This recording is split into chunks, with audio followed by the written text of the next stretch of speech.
is Vernon Hill, the Executive Director here at Transformation Christian Fellowship, and welcome to Father and Sons, our Father's Day edition. What better way to celebrate dads than to celebrate first my dad, our teaching pastor here that we call OG, Vernon Hill, along with our senior pastor, Brandon Hill. What's up, everybody? I'm breaking first.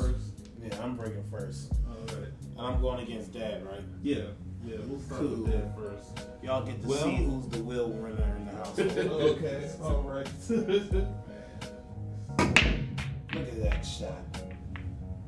Nothing with it. But Okay. it's a good break. Well, It's gonna be a shame to see your butt look on. well, Dad. Well, It's a very competitive household. well, of course, I have winners. Probably that's how it's gonna go. But I guess while we're playing, I want to ask you first. The first question, well, I'll wait until you go ahead. He needs all the concentration he can get. Well, how did it feel to first learn that you were having a son? Or how did you feel when you first had gotten the news that You were pregnant. Your wife, Yeah, your I mama was- was pregnant. How did you feel? How did you feel? For some people who don't know, that would be me, Vernon Jr. So, how did you Well, feel? actually, you came at a very good time for me.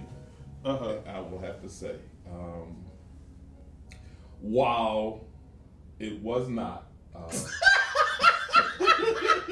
the appropriate way, because your mom and I wasn't married at the time. Yeah. I was in college, actually.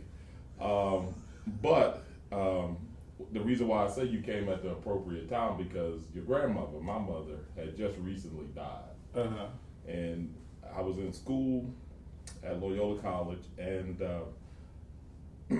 while I didn't realize it then, but I was in a real bad depression because my mother had died. And so when you came along, it was like, wow, I really kind of lost some purpose because while I was in school, growing up, basketball was everything for me. That was what I used. That was my tool to advance. And so, and a lot of what I was doing was for my mother. And so when my mother died, I just really kind of lost direction. I didn't really want to be in school. I really didn't want to play basketball. And so when you came along, it kind of gave me purpose and focus. So I say you came along at the right time for me, even though it wasn't the right way. All right. I mean, hey, So you helped get me back on track in a whole lot of ways. Oh boy. Well, that's interesting time in college. Yeah, that was a very interesting time. It was your mama's fault.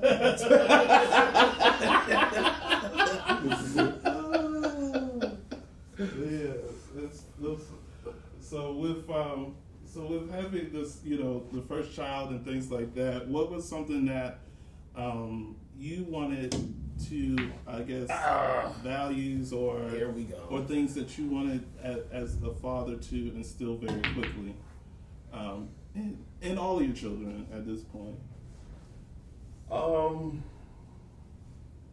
Truthfully, what I really wanted to do, especially with you, especially you being the first, was to I just wanted to be a good dad to you. Mm-hmm. I just wanted to be a good dad to you. I just wanted to be and I wanted us to be a family because, like I said, we wasn't married, and so it was my job to make all of that happen. Now you hear that? You hear that? It's about making people honest, I tell you. And so it was my job to make it happen. So actually, the first thing was to I really, I was playing basketball. I was up on a scholarship, and I was really kind of going back and forth with basketball, and at the time, So what I decided to do, and part of the reason why is that, I was failing in school. So it wasn't a very hard decision. It wasn't that, the problem is that I was always good at school. But the problem is that when, like I said, after your grandmother died, I really lost focus, so I couldn't maintain my train of thought. So, doing the schoolwork just wasn't there for me. So they kept me going. This happened at the end of my freshman year. So at the end of my freshman year, we found out that it wasn't the end. It was about it was around the end of my freshman year, because my sophomore year, you were probably conceived around the end of my freshman year. And so my sophomore year is the year that you were born, actually.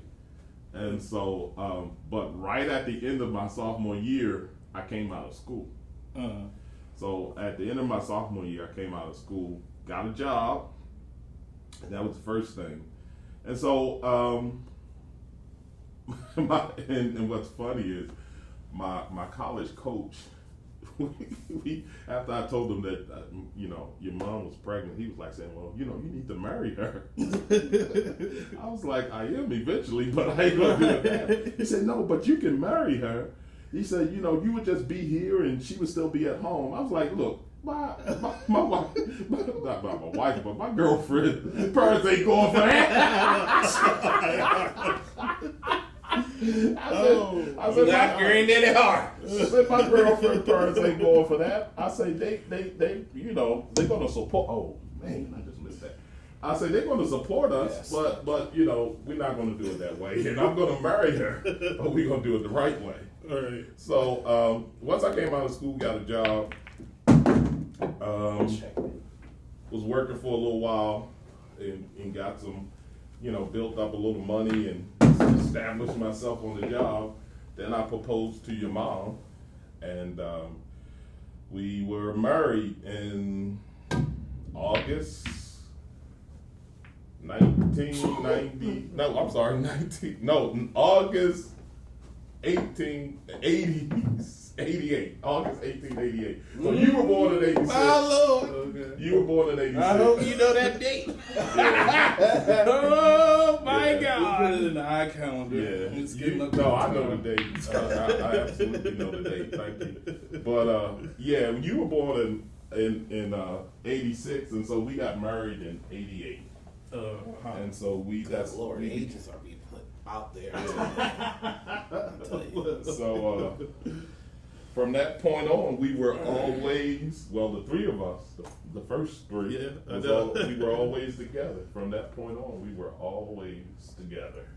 Yeah, and I think that's like one of the biggest things that is, that's a really big takeaway is that how, besides that shot miss, is that you definitely were around and present, and that's something that I've always loved about you, and being able to, I wasn't a basketball star, but I was a music star. So I was a musician. And you always gave me the support to as you would in your profession of playing ball. You helped me to. You were there. You were present. And what do you say to fathers who are out there, raising sons like right now? I think one of the biggest things, and one of the things that I love you for, is being so present, and not just present, just being there, but you're always actively involved and always. We would be in church, doing video work together. I never thought that we'd be doing this for the church, my gosh. But that you were always there, that that you always you did just just like, well, I'm here because my son got some program or whatever. But you were there, you were present, and always encouraging. So I always loved you for that. I just love you for that. And so, how do you? What is something that you can give a father, like how they need to, I guess, engage with their children? Well, what I would give the fathers how they would engage with their kids is you just have to do what you just said. Be there. Mm-hmm. That's really what happens. You just be there. You take them with you where you go, and you participate in what they're doing. Yeah. And so, like when you had stuff at school, we were there. Yeah. You know, when we had stuff at church, when I had stuff at church, you know, you were there.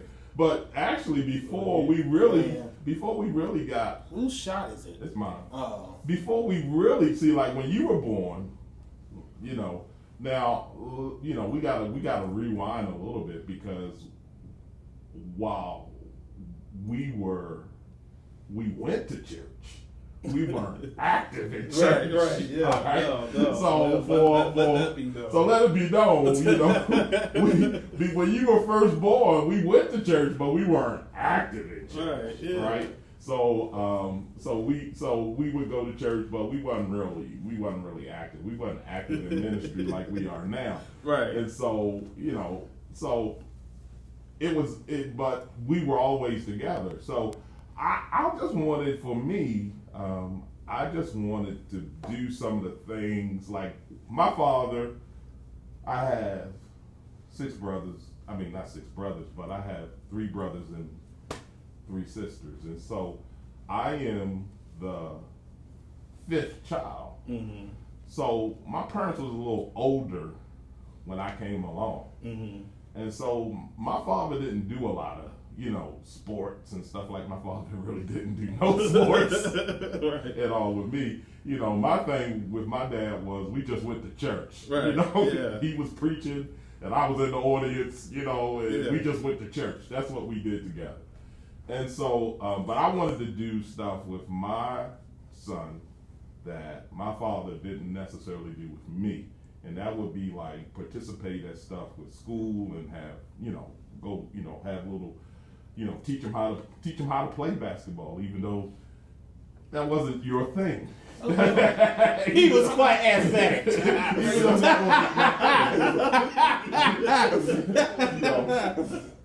But the real deal is to find that thing that your child or the real thing is, I haven't played in so long. Yeah, the real thing is to find those things that your child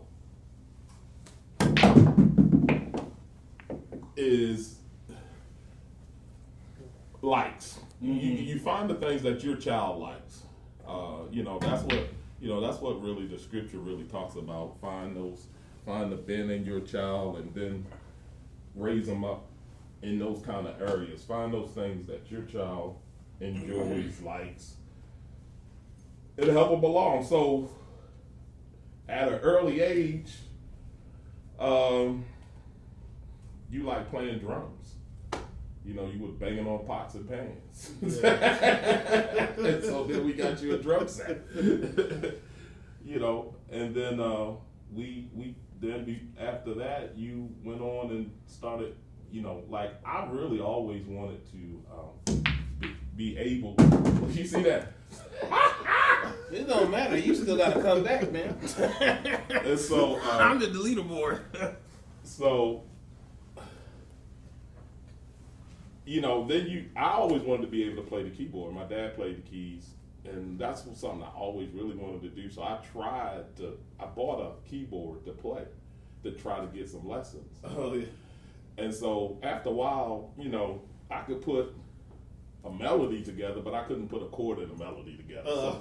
So the keyboard just went underneath the bed. And so you pulled it out and you started playing it.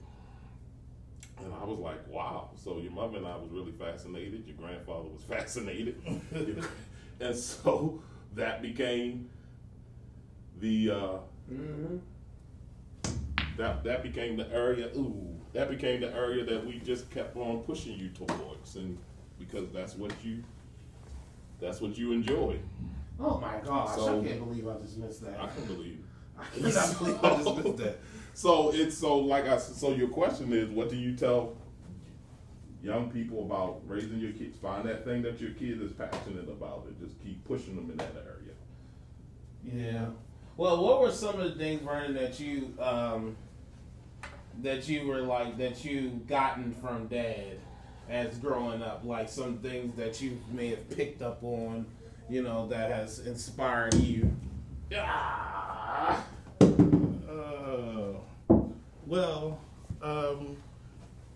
the other point is, we were your I don't want to say it like this, but I think it is. I think it's true. It's not like I'm not trying to call you a heathen, but your own spiritual walk is something that I caught on. And actually, when we were at the old house, and I had gotten saved and stuff like that. And of course, we always did different things at the house. But as I got older, I was like, I guess I think I was getting ready one time for school, and then I had saw you in what we call the little room, and you were praying, and so I was like, oh, my stuff is in there. Well, and so I was like, it's going to be late for school. But you had did that a lot, and so I started figuring, like, I guess that's something that I'm supposed to do. So with that, one of the things I had gotten from you is to really, which was very subtle, but it was just something that I saw you do from afar, and that's what ended up, really becoming a routine for me, was to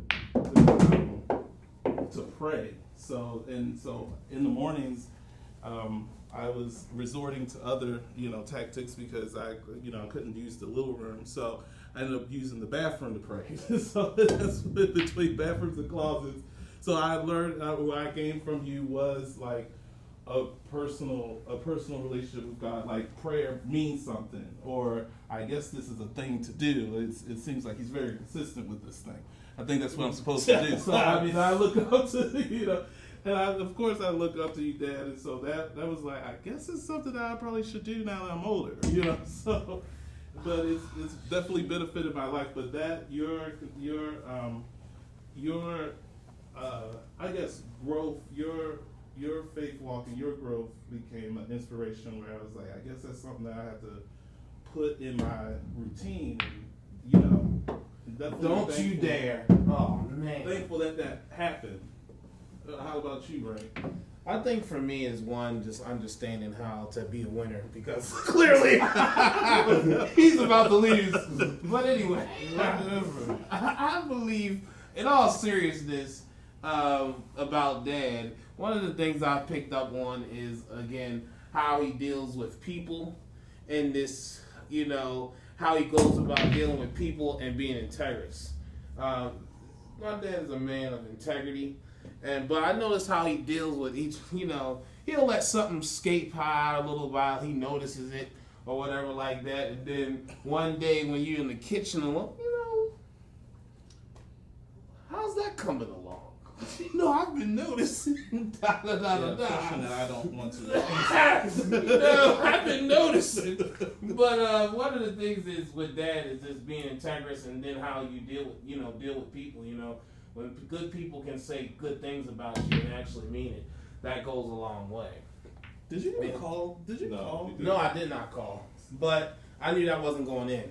But listen. But one of the things I admired is that Dad in ministry, and then Dad, as he's gone about his business, really being integrous and how he deal with people. Like, people see Dad in church sometimes, oh, he's so serious, because we handling business. Handling business. But outside of that, what I'm saying, your integrity speaks loud, for himself. And so that's one of the things that I definitely tried to pattern myself off of, with trying to be integrous and like really be a man of integrity right here for the win. To be a man of integrity as I've gotten older. And then, one of the things I appreciate again is like when we were, growing up in church, I was able to see, my dad in ministry. And so, that's one of the things that kind of inspired me to do what I'm doing now. You get what I'm saying? So those are some of the things that I saw, and how you have to do it with, integrity, how you have to do it with, again, with all of your might. So those are the things that I admire, and like consistency.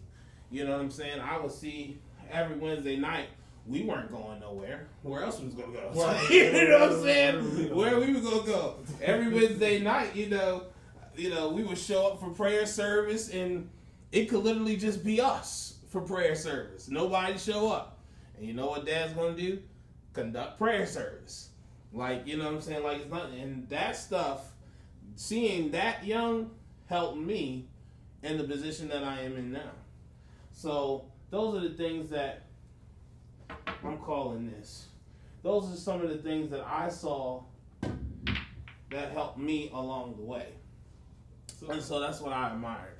Yeah, Dad, what were some influences for you, and as growing and really coming into fatherhood, manhood, all the above? Any influences, all influences. First influence is my father, Right. your grandfather. My father was a evangelist, minister, and he demonstrated faith to me. Mm-hmm. And, I saw his faith, his preaching, and it's funny because some of all of y'all's gifts, I see some of the giftings that he had in all of you. Yeah. And all of you're a musician. Yeah. You're a prophet.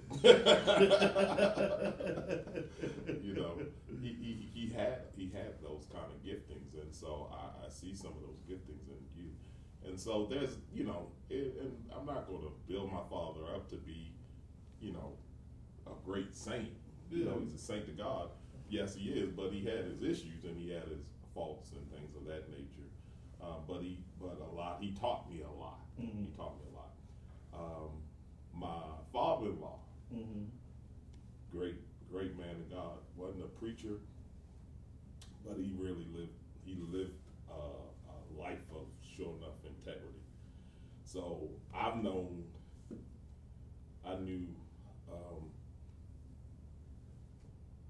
I've known your mother for over 30-some years, and so I knew your grandfather and grandmother for that particular time. But they treated me like a son. Wow. And so your grandfather, he demonstrated to me a lot of what a family man does. Yeah. He demonstrated that to me. My grandfather was another man who really influenced me. My mother's father. He was just one of the wisest men that I know. He had so much practical wisdom, and a lot of times he would keep me straight. My mother would call him sometimes when I was kind of acting up. We're going right over there for the win. And he would just come and talk to me. And sometimes when I saw him coming, I would try to hide from him because I knew he was going to tell me a story that would make me feel so bad. Oh, boy. And so he's another man. Now, my father's father, we talk about him. His name is John O'Hill. And he was a real, I guess, he was just kind of a strict, by-the-book kind of person. But he had an influence on me that was still good because, while he was very organized, he was very meticulous about the way he went about some things. And so, and he used to be a Bible. He taught Bible school, and he was a Bible teacher actually at New Shiloh under Dr. Harold Carter. Oh wow! Back in the old days. That's really old. Yeah, back in the old days. That's really old. So that was even before they got to the new church. That was at the old place. It would have had to been. Yeah. So So he was a real big influence on me. My first coach, I should have made that. My first coach is a guy by the name of Charlie Harrison. Oh, Mr. Charlie. Yeah. Right here. My first coach, he was a guy by the name of Charlie Harrison. He actually Just taught for the me win. the game of basketball. Oh, wow. Yeah, he taught me, that ain't going. Oh, man. Yeah, so he taught me the game of basketball. He actually taught me how to play. He challenged me to start playing first of all, but then he actually taught me the basics of basketball. Mr. Charlie. And so he was a guy who had a really big influence. And our pastor, Bishop Johnson, major influence on us, especially on my spiritual walk. Yeah. Major influence on just learning and how to worship. He taught us worship. He taught us how to study the word. So we had some, he was a major influence as well. Yeah, so I mean, like, when it pertains to that, like, how do you think it's so important of, like, seeing, like, importance of seeing, like, godly men in church? Because oftentimes, we don't see men in church. And when I grew up in church, from, growing up at Mount Pleasant, we saw men in church. They were present, in the church. Right. Like, strong men in the church. And I think those are good influences, because sometimes when you grow up in church now, you may see, like, certain feminine, traits. And the reason why you see that is because you don't see a lot of men. So you're only going to mock what you see. Right. You know what I'm saying? So I think, like, what is the key of really, like, reaching out to men, like, hey, brothers, the church is a good place. You know what I'm saying? Like, it's still, we're not here to bash you, telling you not what you're doing. This is not what this is for. You know what I mean? Right. But, growing up in church, I saw strong men who carried, they carried a little heat. Yeah, but they still did not praise. He still did not praising God. I used to sit next to old deacons in church, man. They used to be the most coolest people to sit around. They were hilarious. Well, the funny thing is, I thought about that the other day, because when you were young, when you finally come along, you were, the issue is that you and Brittany was so close together. And so your mother would be holding both of you at one time. And so when I got kind of when I got called, when we went to Mount Pleasant, that's not where I started, I started off at another church, but when I decided to go to Mount Pleasant, and I really started getting involved in ministry and got called to ministry, well, they, kind of pushed me into helping the deacons. And so, so then I'm kind of sitting away from your mom, and your mom's trying to carry the both of you. So one day, really, your mother just came and just plopped you in my lap. And so she plopped you in my lap. And so it's kind of from then on, you would be with me. Vernon could kind of sit by himself, but you would be with me. Brittany would be with you. Vernon would be up in the camera booth somewhere. No, but this was when you were young. This before we did the cameras, actually. And so, and because of that, when we got to the new building, you would sit next to me because you were I was holding you. And then when you grew up a little bit, you just thought that was what you were supposed to do. And the other day I was thinking about it, and I would think, and you would walk, sometimes you would just walk down to the seat, and you would just look at the deacons, and they would move over.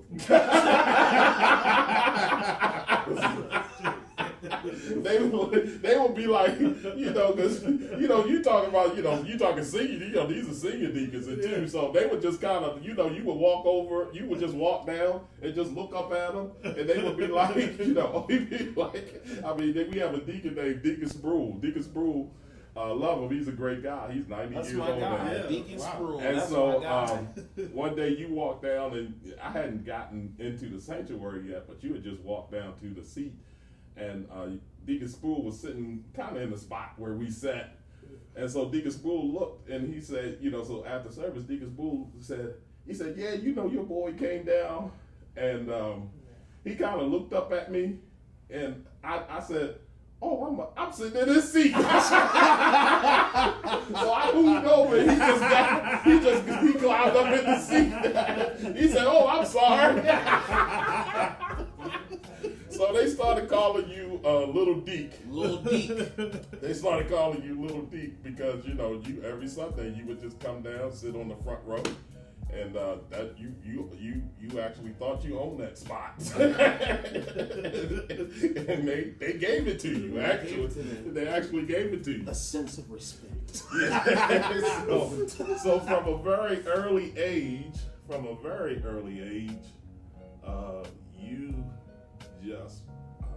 you just demonstrated a super attentiveness and a draw for the things of God at an early age. You really did, and there was a lot of people who just admired you for who you were,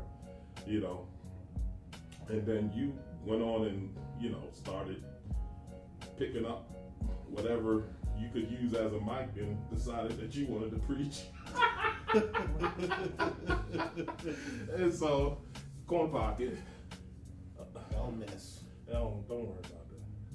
I'm telling you, don't miss. Bang! Rack 'em. Oh my gosh. Rack 'em. Yeah, so you I missed too many opportunities. Yeah.